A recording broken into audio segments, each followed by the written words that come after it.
Hello, this is John from caveofprogramming.com, and in this tutorial I'm just going to explain about what Java is and how it works for those who haven't encountered Java a whole lot before. Java is probably the biggest, most used programming language today, and there are only like maybe a small handful of really serious heavyweight programming languages, kind of multi-purpose languages that you can use for anything, and one of them is C++, and the other really is Java, and I'm not sure that there are any other really serious contenders for completely multi-purpose modern programming languages, although people certainly argue about that. And the way Java works is, and I'm going to draw some diagrams now. By the way, this is the Eclipse IDE that we installed in the last tutorial, and I'm not going to use this in this tutorial, but what I'm going to do is I'm going to draw some diagrams, and I'm very bad at drawing stuff, which I apologize for, but I'm going to do my best here with the aid of a bit of drawing to explain how Java actually works. So the idea is that you start by creating text files. So you create some text files and you use a specialized editor usually to create these text files, although you could use any kind of editor. You could create these text files in Notepad if you wanted to, because they're literally text files. So they're text files which you write not in a normal kind of human language, but in the Java programming language. So a programming language really is just like a human language, except it's written obviously with different syntax and different words. So, but there's nothing special about these text files. The programming language is just an idea. That's all it is really. And you write text in that language. Now when you create your text files, you give them the extension .java. So like normally when you create a text file, you call it something or other .text, txt in Windows. But with Java, if it's a Java file, by convention, and it is just a convention in a way, you call it .java. So let's try to draw some sort of box around that. There we go. Now once you've got your text files, they kind of express the idea of what you want to do. They contain the idea of your computer program, but your computer program can't read them directly, because the .java files, they're kind of like a human way of expressing what a computer should do. Even though they look cryptic at first, Java is designed ultimately to be readable and writable by human beings, not by computers, even though it looks pretty complex when you first see it. So the next step is to turn your Java files, and typically a computer program will have lots of Java files in it, although it might only have one. But you need to turn them into binary files that the computer can then read. And to do that, you use something called Javac, which is a computer program that is part of the JDK, the Java Development Kit, usually Standard Edition. SE is the one you'll be using. Now you don't usually have to worry about using Java directly, and I think at the moment I haven't covered it in the course. And if you want to know about using Java directly, I could maybe make some videos on that, let me know. But usually what you do is you write your Java program in Eclipse. Let's just go to Eclipse quickly, which is this, or you write it in another specialized editor. And I'm not actually sure how to go to the workbench here. Oh, here we go. So this is what Eclipse looks like typically when you're using it. And this here, I've got here, if I can open it, this is a Java language file. And what was I saying?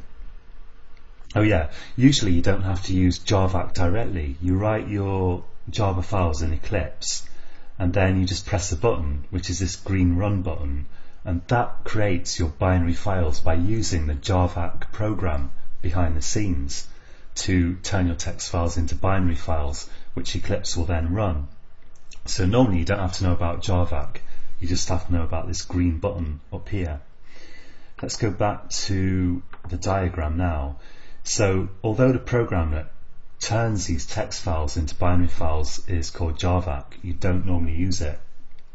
Now what you get then is, let's write this down, you get binary files.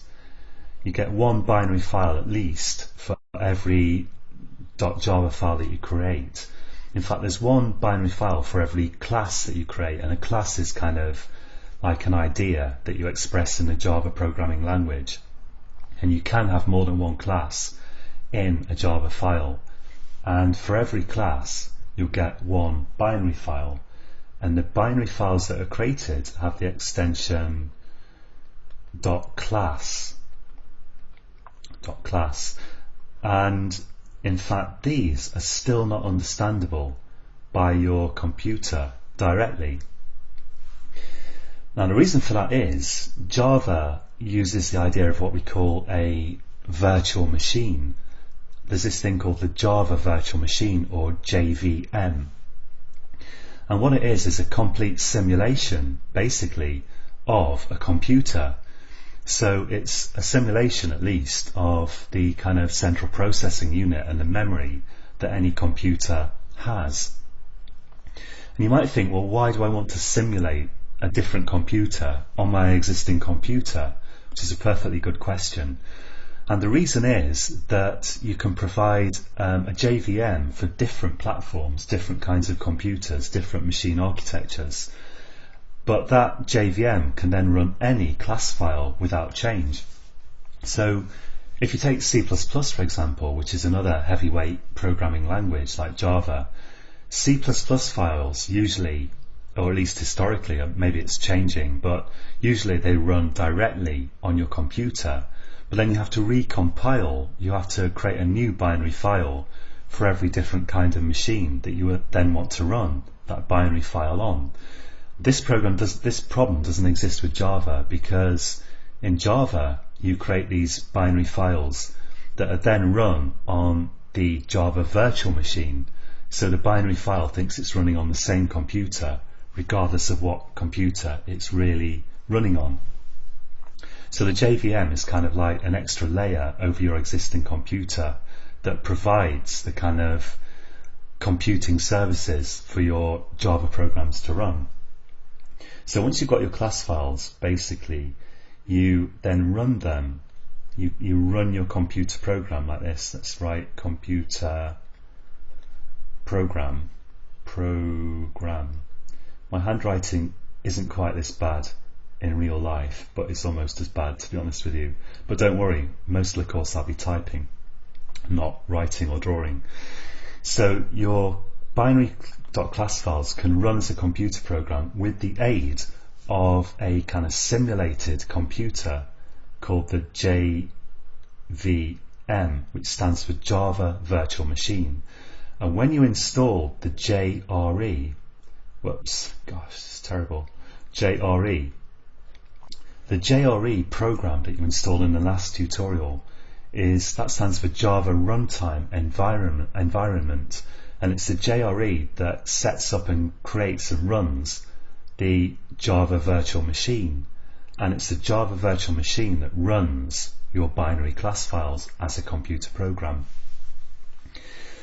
So that's the basics of what Java is and how it works. And Java, there are a few different editions of Java. They're all closely related, but and basically using the Java Standard Edition, which we'll be using in this tutorial series, SE, you can create programs that you can then run on well, actually I shouldn't really say this, because if you want to create a program for a mobile phone, for example, you would use a specialized kind of JDK. You would use, let's say, the Android SDK to compile it, but the core language will be the same. So the kind of language of Java is the same whether you're creating programs for mobile phones, for desktop computers, or whether you're creating console mode programs, which is what we'll stick to by and large, I think, in this series of tutorials, because in this series we're just going to look at the basics of the actual language. And it's the same even for creating programs for washing machines. So the Java language is the same no matter what you want to do, but then you'll have to do kind of express different ideas in that language, depending, and possibly even use a different kind of JDK and possibly a different JRE, depending on what target kind of device you then want to run your Java program on. But this program concentrates on the absolute basics of Java. It concentrates on the actual language itself. So we won't be developing fancy mobile phone applications or internet applications or kind of desktop applications. We'll just be creating programs that produce text output, and we'll be running them in Eclipse. And if you want to create some kind of particular Java program, then you can find courses from me on Android, on desktop programming, and I think that's it for the moment.